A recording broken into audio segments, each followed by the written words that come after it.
Halos 700 buto ng tao na ang nakuha sa Taal Lake mula Hulyo. Pero hindi pa rin matukoy kung sa mga nawawalang sabungero nga ba ang mga ito. Nasa frontline ng balitang yan si Camille Samonte.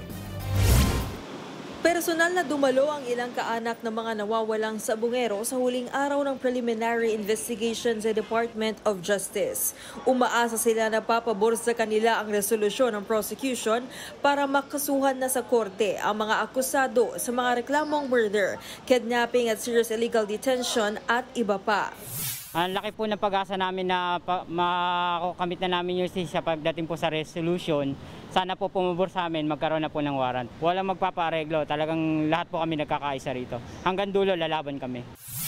Ang kampo naman ng negosyanteng si Charlie Atong Ang na itinuturing mastermind sa krimen, gustong maibalik sa CIDG ang reklamo para muling maimbestigahan. We are hopeful and we are quite confident actually that we are hopeful that the case will be rebundled back to CIDG for investigation in view of the fact that the evidences submitted do not have enough credibility. Tinabla naman niya ng whistleblower na si Julie Dondon Patidongan. Alam naman natin talaga lahat kung sino ang mastermind dito.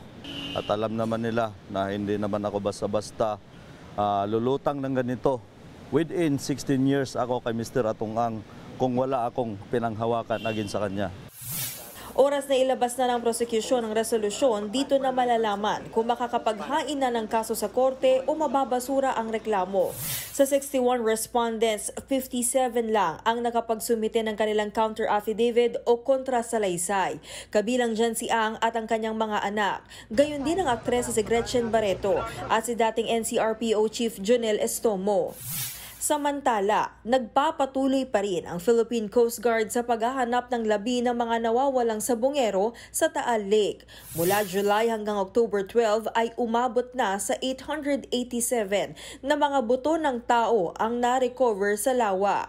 Yun nga lang ay wala pa rin lumalabas na resulta ng DNA analysis kung mayroon bang kamatch na kaanak ng mga nawawalang sabungero ang mga natagpuang buto. Pero pagditiyak ng DOJ, hindi na po natin kailangan tinun pa yung DNA evidence. Okay, it may add to whatever evidence we have now, but if the assessment by the panel of prosecutors is that there is sufficient evidence to proceed to trial. Nagbabalita mula sa Frontline, Camille Samonte, News 5. Mga kapatid, Mean Los Baños po, huwag magpahuli sa mga balita at impormasyong dapat ninyong malaman. Para sa mas malawak na balitaan at diskusyon, mag-follow at mag-subscribe na sa social media pages ng News 5.